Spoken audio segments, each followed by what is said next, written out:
I'm Marty Stouffer. The wild turkey is one of our most American birds, though it mistakenly bears the name of a foreign country. It was common enough and so highly thought of that Benjamin Franklin wanted it proclaimed our national emblem. It nearly defeated the bald eagle in a vote by Congress. But the bird the Pilgrims served as their main course in 1621 had vanished from Massachusetts by the mid-1800s. Overshooting, the clearing of its woodland habitat, and the loss of a staple food to chestnut blight made this largest of North American game birds one of the rarest.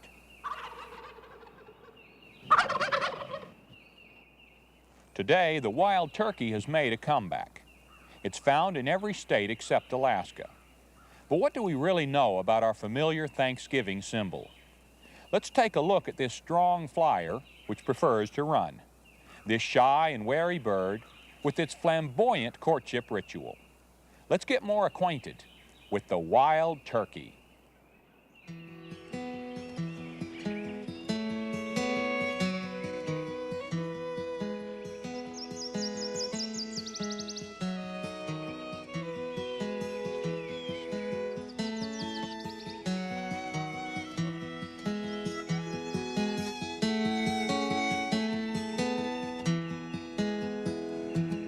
It's springtime, here in the Ozark Mountains of Arkansas.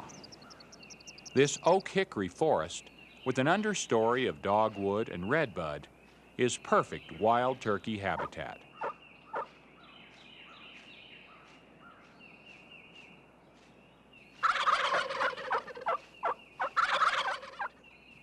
The lengthening days signal the start of one of the most colorful courtship rituals in nature.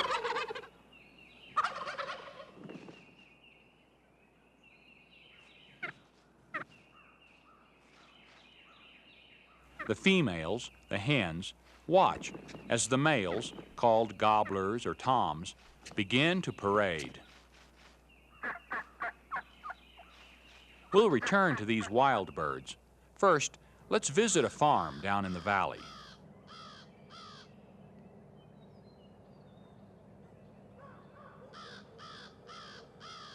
Let's compare the wild turkey to the turkey we already know.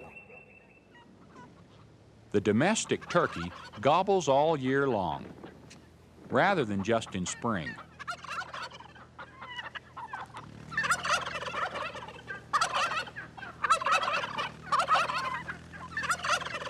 Its head and neck are more covered with carunculated skin. The snood, which hangs over its bill, is much longer.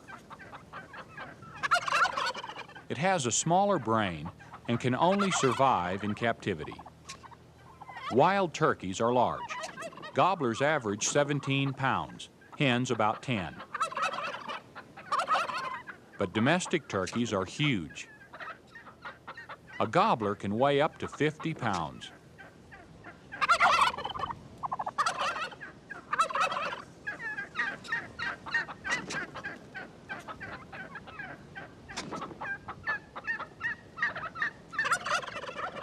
All turkeys started out brown, but in recent years, selective breeding has created the domestic white turkey, the bird we put on our Thanksgiving table today.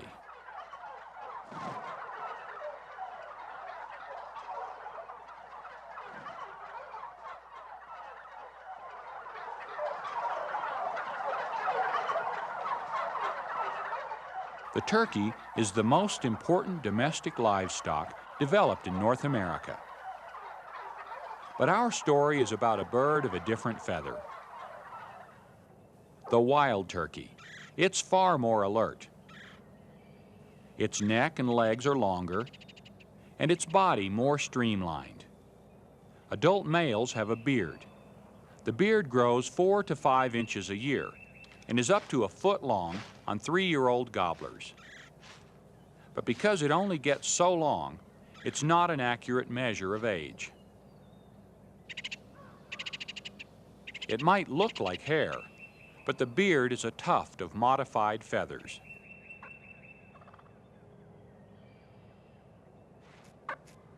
This hen has a beard, but only about 1 in 20 hens have one. These are eastern wild turkeys, the bird the Pilgrim served at the first Thanksgiving.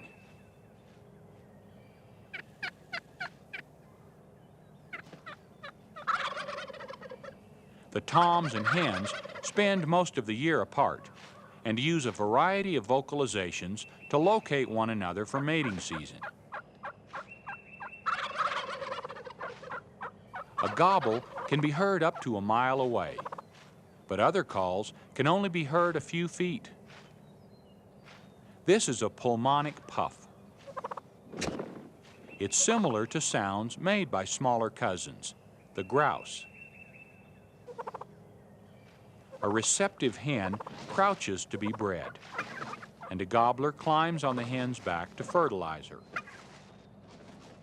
But the dominant gobbler insists on his right to do all the mating.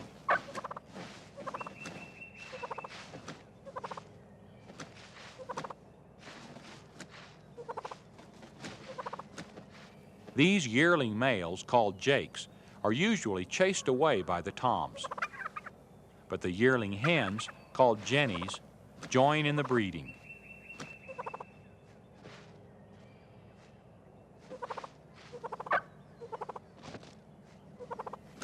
The eastern wild turkey is one of the 6 subspecies which have developed as a result of varied habitats. Since 2 types are only found in Mexico, we'll be concentrating on the 4 types native to the U.S. The eastern, Florida, Rio Grande, and Merriam's.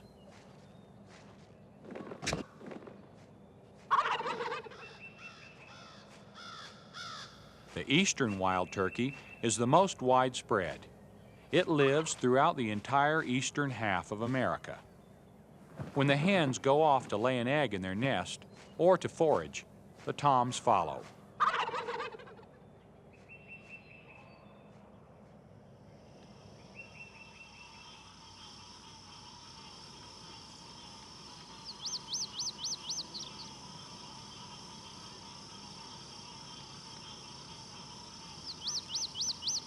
The Florida wild turkey lives only in the Everglades state. It's the smallest of the 4 types. Except for size, it differs little from its cousin, the eastern wild turkey, which also has tail feathers dipped in chestnut brown or buff.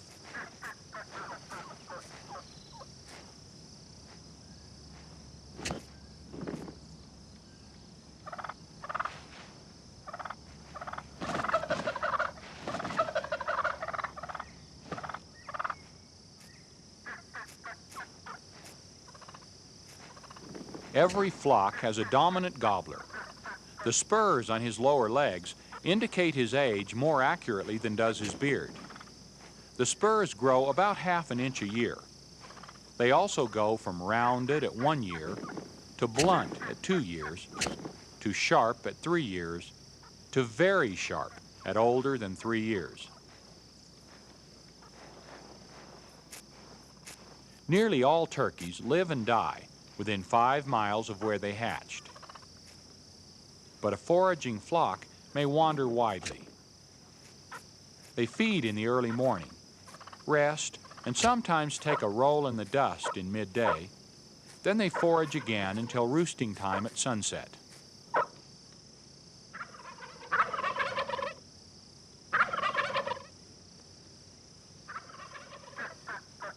The wild turkey is most often found in hardwood forest habitat, with grassy openings and plenty of oaks to supply acorns. However, the bird has adapted to a wide variety of habitats, ranging from wooded swampland to arid grassland, like here in western Oklahoma.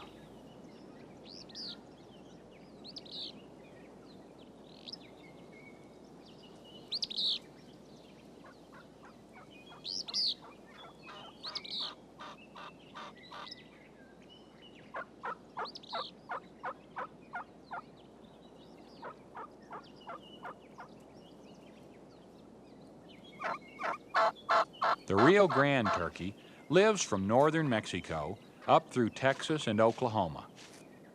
Shorter legs and a cream-colored tail tip distinguish it.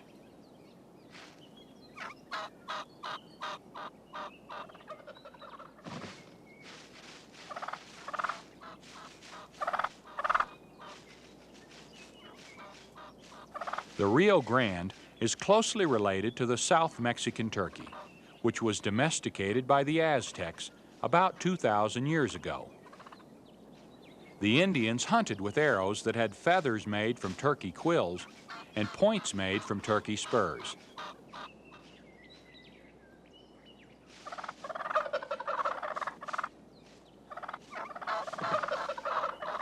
Apparently, they got tired of chasing the wild birds and began to raise them in captivity.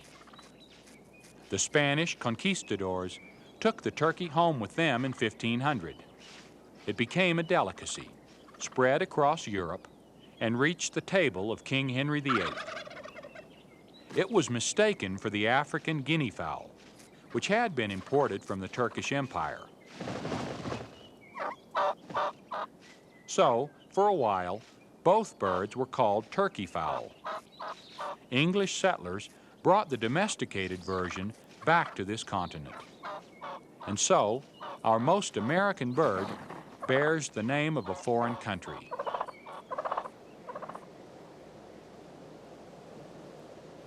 Colorado, New Mexico, and Arizona are home to the Merriam's turkey. Of our 4 turkey types, it has the whitest rump and tail tips, and thus looks most like the domestic turkey. Cougars are only one of the turkey's predators. It's also hunted by hawks, owls, eagles, foxes, bobcats, and coyotes. To protect all that delicious breast meat, turkeys have excellent hearing and eyesight.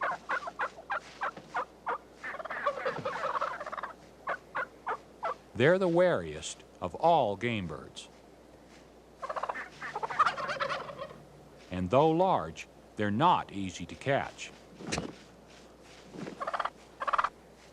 The turkey can take off quickly and fly up to 50 miles an hour for a short distance.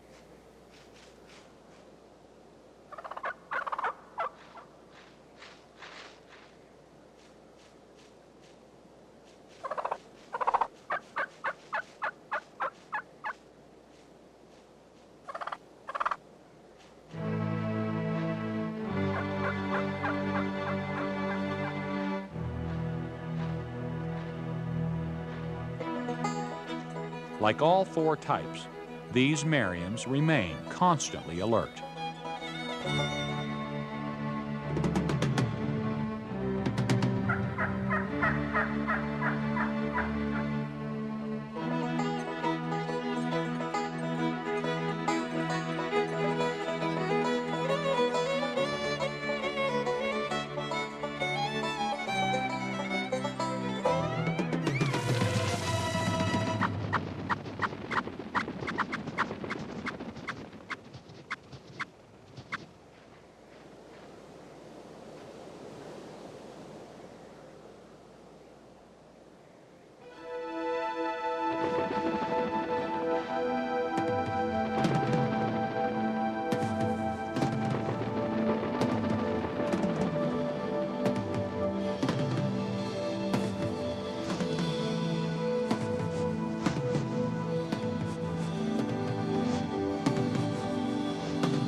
As many wild turkeys as we have today, we once had even more. When Europeans first arrived in America, there were an estimated 10 million wild turkeys. The bird immediately became an important food source for the settlers. This led to exploitation. As hunting continued relentlessly,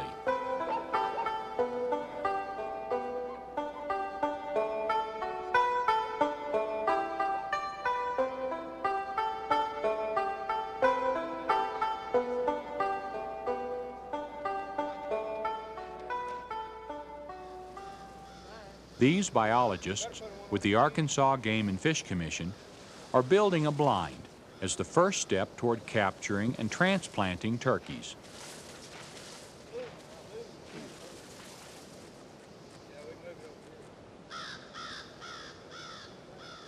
In 1937, Congress established a fund for national wildlife restoration, and wildlife agencies began widespread research programs.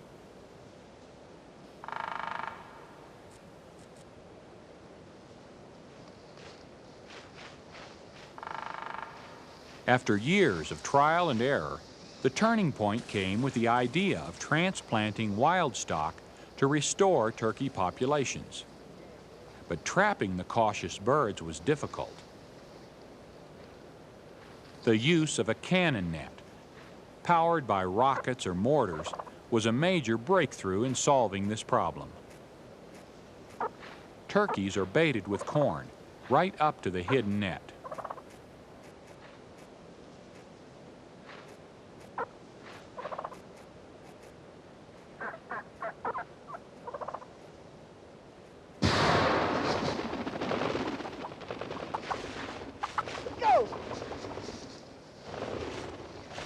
While teammates run to get the truck loaded with crates, one biologist calms the birds.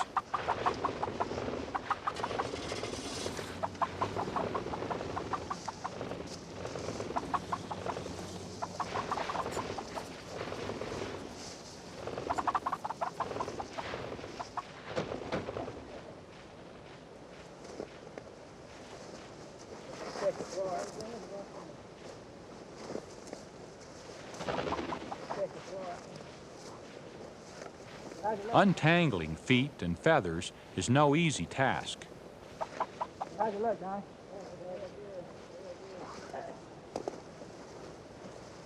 Let's get them in here, everybody's hot.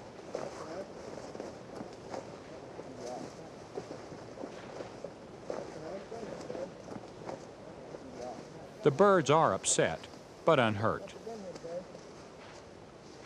I come in pretty early in the morning.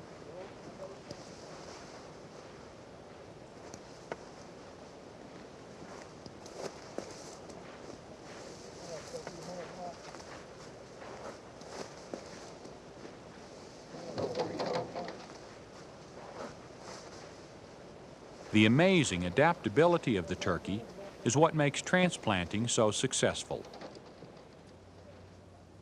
Also aided by hunting restrictions, America's wild turkey population has increased from a low of 20,000 to over 2 million. That's 10,000% in the last half century. It now lives in every state but Alaska. This hen, being banded before release in a new area, is part of an effort that is one of the greatest success stories in wildlife management history.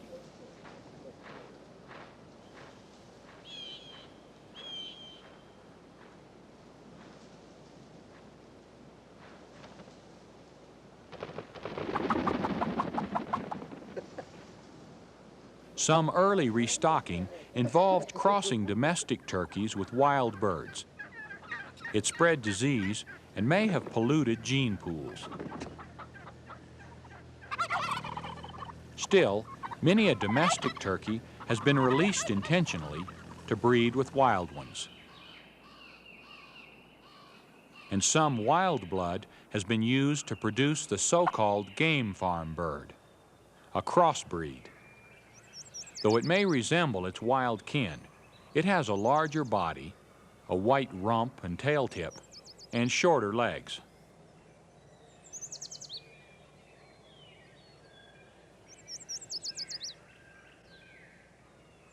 Its head is smaller, with a less pronounced dewlap and far fewer caruncles than the domestic turkey. But the game farm bird is not much better at surviving in the wild than is its plump domestic cousin.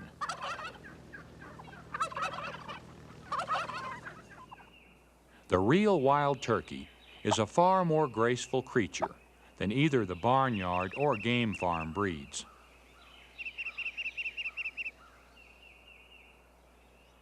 Life in the wild keeps it more alert. Yet they can all interbreed because there is only one species of turkey, which includes all wild and domestic types.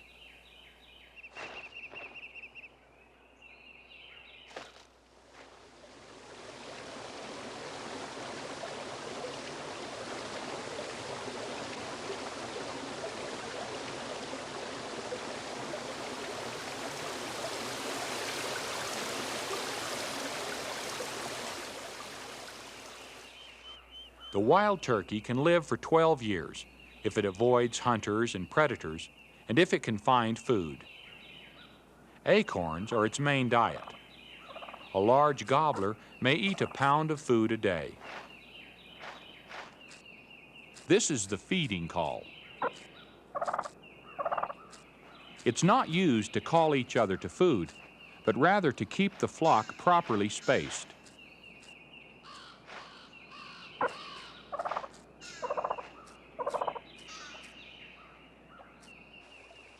They pluck grasses and grapes, catch grasshoppers and beetles, and scratch for seeds and tubers. Their diet is so varied, it's almost easier to say what they don't eat. The squirrel is one of the main competitors for acorns, but turkeys will often find and steal their cache. The red-headed woodpecker has a better plan. It hides an acorn off the ground in a tree crevice. Another acorn eater is the tufted titmouse, and the chipmunk can carry off a dozen at a time in its cheek pouches.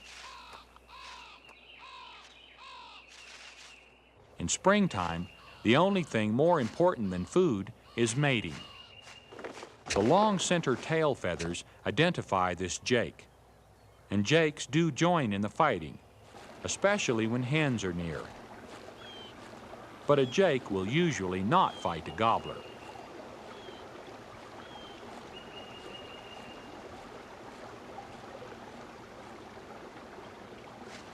A tom with a beard approaches the beardless jake. The jake meets the challenge.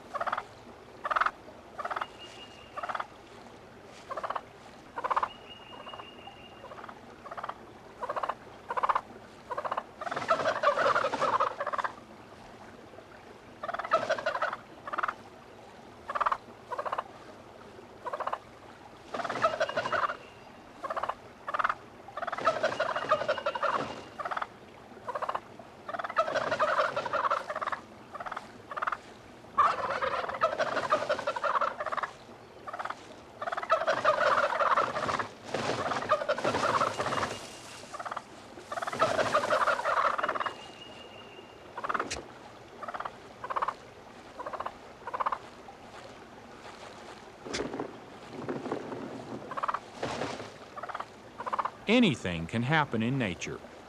In a reversal of the established social order, the jake drives the gobbler away from the hens.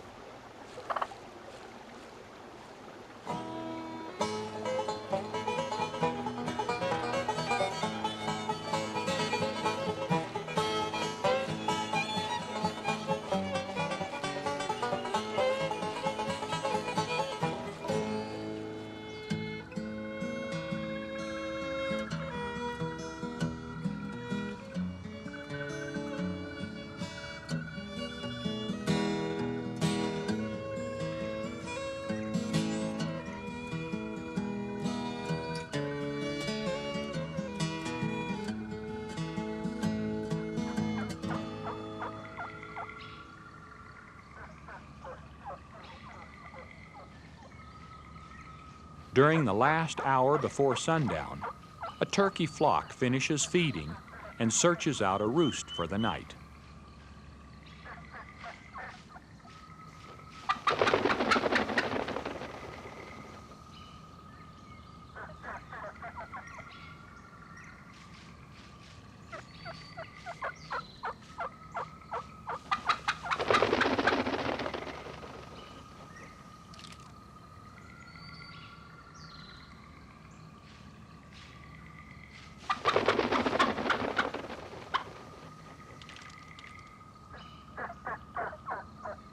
After flying up, they change limbs several times, then settle down and preen.